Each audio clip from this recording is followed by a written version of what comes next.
पर फरेब के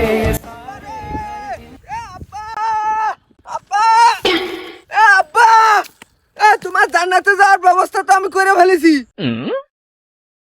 আমি জ্যান্ত থাকা অবস্থায় তুই জান্নাতে যাওয়ার ব্যবস্থা করেছিস, তা কি এমন করেছিস মনি?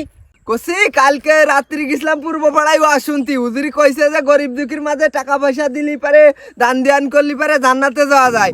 তা তুমি এই যে কালকে ওই যে গরু বেচে নিয়ে এসে 4 লাখ টাকা থুয়ে দিছিলে না, সেই টাকা সব গরিব দুঃখীর মাঝে আমি বিলে দিছি।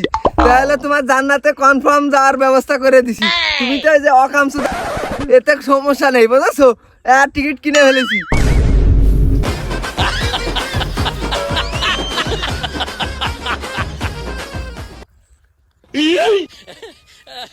আরে আমার আব্বা জান্নাতে চলে গেল এত সকাল সকাল। আর